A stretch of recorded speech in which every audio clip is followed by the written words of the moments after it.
Assalamualaikum warahmatullahi wabarakatuh. Apa khabar semua? So pada hari ini saya akan menceritakan mengenai kelebihan kalau kita parking dekat garaj yang bertutup ataupun pada basement.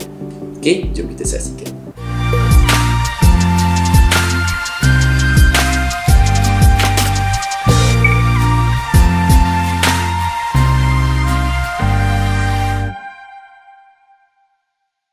Okay, so video ni selalunya berguna untuk orang-orang yang duduk kat bandar, yang mana kereta kita dah tak ada duduk kat bawah bumbung lagi. Contohnya kalau dekat kampung kita boleh buat garaj. So garaj tu ada bertutup, berbumbung. So kita dapat elakkan elemen-elemen yang buruk daripada kena pada kereta kita waktu kita parking lah. Tapi kalau kat bandar, senang kata 24 jam dia terdedah kepada elemen-elemen yang ada dekat luar. Panas, hujan, accident, kena langgar ranting, kena langgar motor, kereta. So macam-macam lagi potensi. So jadi apakah kelebihan kalau kita dapat parking dekat garaj ataupun basement lah. Jadi yang pertama sekali, semestinya kita dapat elak daripada kereta kita dicuri ataupun potensi untuk di vandalize kan. Contohnya kita parking kat bawah, lepas tu ada budak conteng gunakan marker ataupun guna cat. So mesti ada orang yang pernah menghadapinya. Jadi kalau kita dapat parking kat basement, kita dapat elak ataupun mengurangkan potensi benda ni berlaku.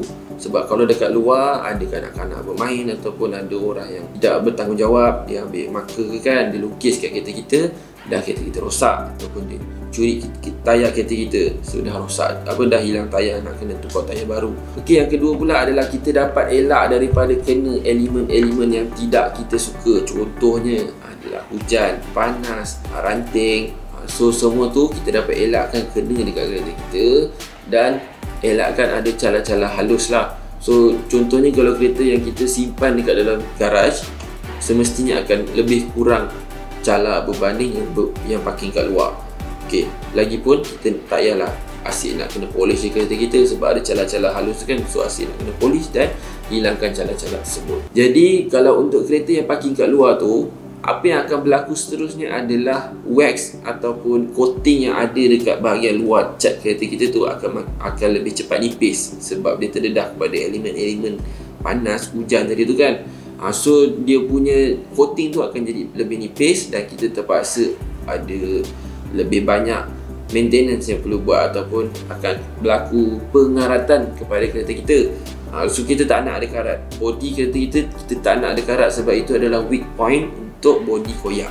Okay, yang seterusnya adalah protection daripada UV ray. So seperti yang kita tahu, cahaya matahari ada mengeluarkan ultraviolet ray, yang mana ultraviolet ray ni akan menyebabkan kita punya cat selain bahaya kepada diri kita, ia juga berbahaya kepada cat kereta kita.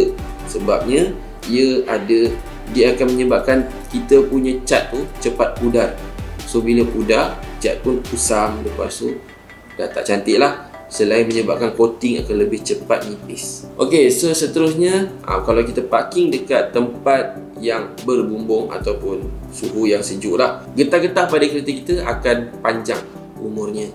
Okey, so contohnya kalau kita parking kat luar, dia punya getah tu panas, lepas tu bila malam dia dah sejuk, panas, sejuk, panas, sejuk.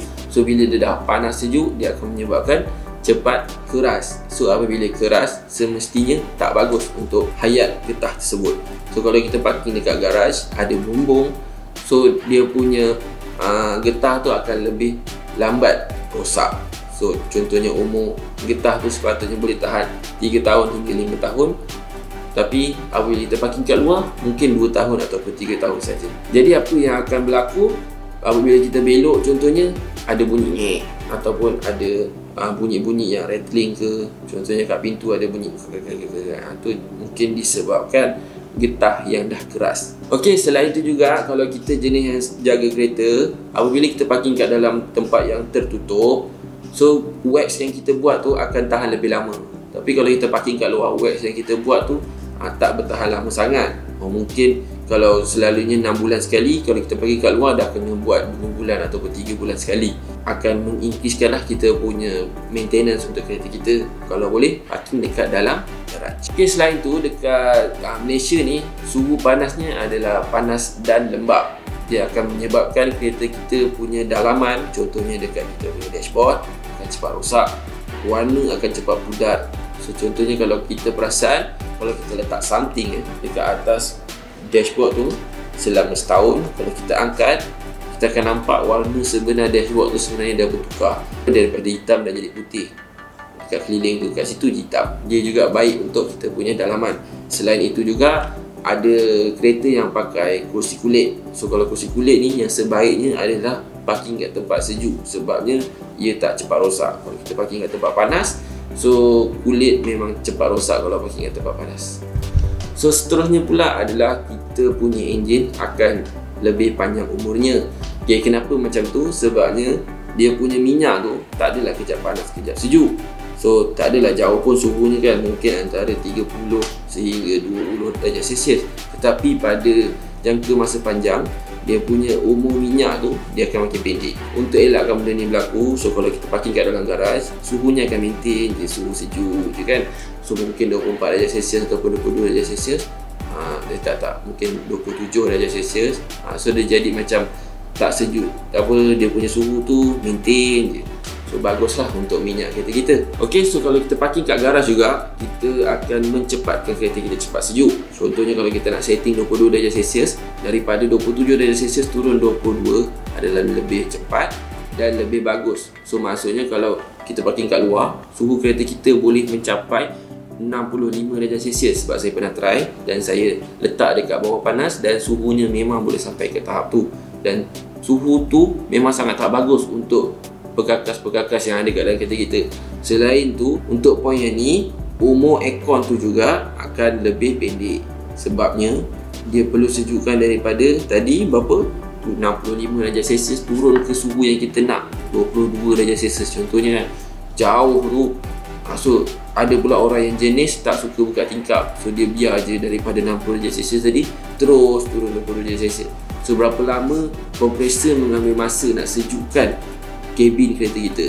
So untuk kurangkan potensi ni, kalau anda tak dapat parking kat garaj, so sebaiknya anda just turunkan tingkap. So suhu tu akan cepat optimal lah antara dua-dua saiz, antara dua-dua suhu, iaitu kat luar mungkin 27, kat dalam pun dia cepat pergi 27 daripada 65 tadi tu.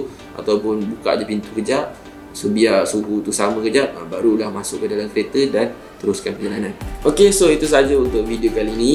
Jadi kalau anda yang nak beli rumah, pastikan rumah anda dekat bandar tu kan ada garaj. Dan kalau garaj dekat rumah anda tak ada bumbung, bolehlah tambah bumbung, sebabnya ia amat berbaloi untuk kereta anda. Dan kalau ada motor pun berbaloi untuk motor anda juga. Ok, so kalau ada apa-apa persoalan, bolehlah tulis dekat bawah. Dan kalau ada apa-apa pertanyaan, jangan lupa tanya saya. Dan kalau tak boleh, kalau saya tak respon kat bawah, boleh tanya saya dekat PM. Tekan je dekat Facebook link saya. Alright, so itu saja untuk hari ini. Assalamualaikum, jumpa lagi. Bye.